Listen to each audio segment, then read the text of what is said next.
In October, my wife and I went up to New Hampshire to check out the peak fall foliage colors, and the trip was outstanding. And while we were up there, we went up the Cog Railway to the peak of Mount Washington. So we're going to follow up on a little historical information on a later video on just the Cog. After we took the Cog up to the top of Mount Washington, we found out that it was the last trip for the year. After that day, the top is closed for the winter. During the winter, the Cog only runs partway up and turns around and comes straight back.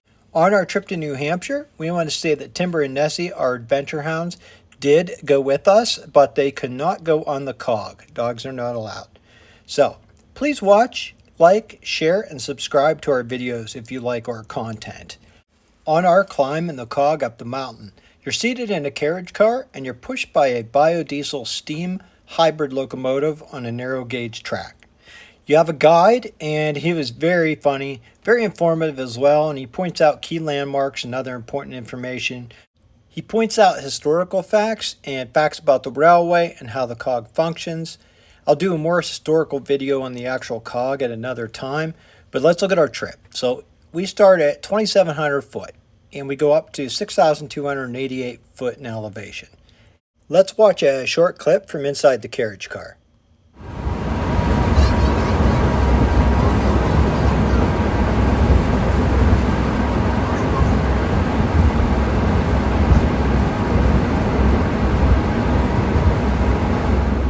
In that clip, we are just coming up to the giant water tank that is used to fill the steam engine. Of course, our biodiesel did not have to stop and get water. Now, he was familiar with railroads. He knew a standard train could never make it up and down the mountain. But he said he was inspired by a bicycle. Steam engines were wood-fired. They couldn't carry enough fuel and water to make a complete round trip to the summit. So we had one train stationed at the very top of the mountain, one at the bottom. Those trains were departed about the same time. We realized the highest temperature ever recorded on the summit, blistering 73 degrees. That's only occurred once since 1932 when they started keeping records. And the last thing that guide said there was the highest temperature up on the peak was a blistering 73 degrees. Our trip, it was 60 degrees at the base, 40 degrees at the top with winds about 20 to 30 miles per hour. It was said to be one of the best days ever at the top of Mount Washington. And we can't argue that. It was chilly but beautiful, and we really enjoyed the trip. We powered up over the steepest areas. Our seat was on the right side, and it was on the right side going up and the right side coming down. I sort of wish we would have had different sides for the different views, but you have to reserve and get tickets ahead of time, and you choose your seats. Once on top, you have to do a quick video with your wife before you proceed and start checking out other stuff up there.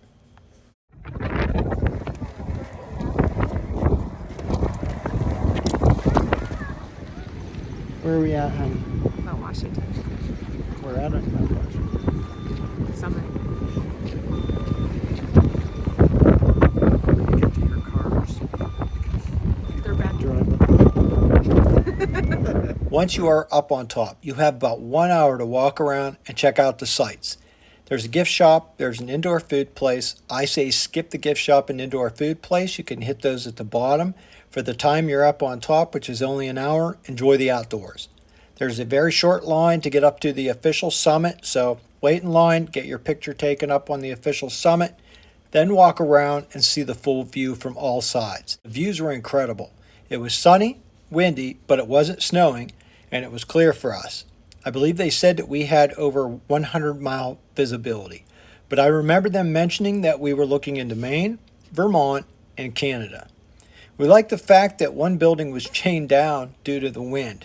There's other buildings up there as well. One's a research building and, of course, the main tourist center. And that's our pink carriage cart that took us to the top. And, of course, you got to take time out to make sure you get a selfie. At least one.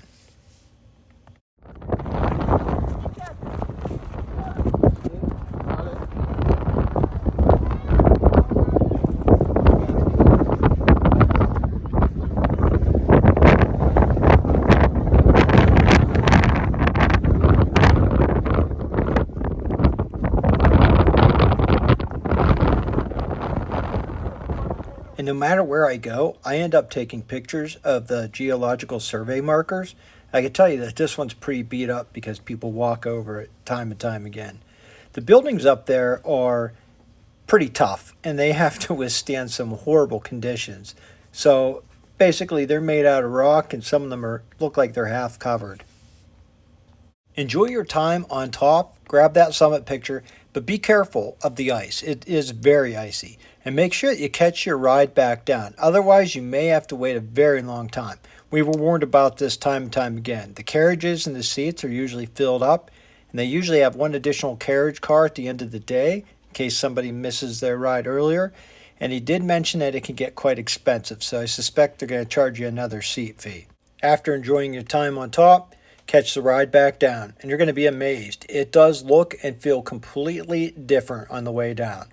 Slightly faster trip to the bottom, but it's an amazing to look out over the valley and the passes, and you can clearly see Mount Washington Hotel on your trip down also. That's the classic hotel that was built in 1900 during the heydays. We visited there also, and I have a short video planned for that too. These spots we're going to pass on the right side of the coast. Called Warback Wonderland. From November to April. It's a whole different menu.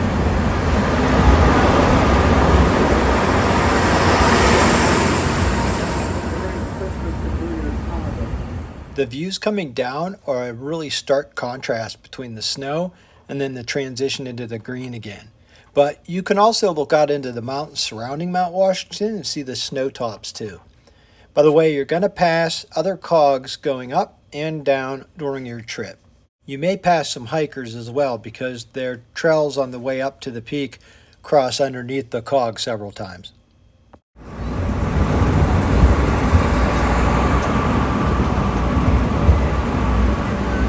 Guys in like 11, 12, 13, 14 here. Look under your seat and see if you can find food. You're in our neighborhood from November to April, particularly around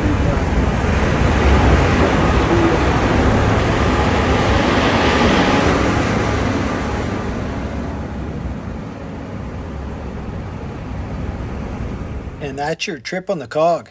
Visit on the top, plunge back down. The cog is a National Historic Mechanical and Civil Engineering landmark. Once you get back to base station, you can hit the gift shop if you wish and enjoy the nature area also.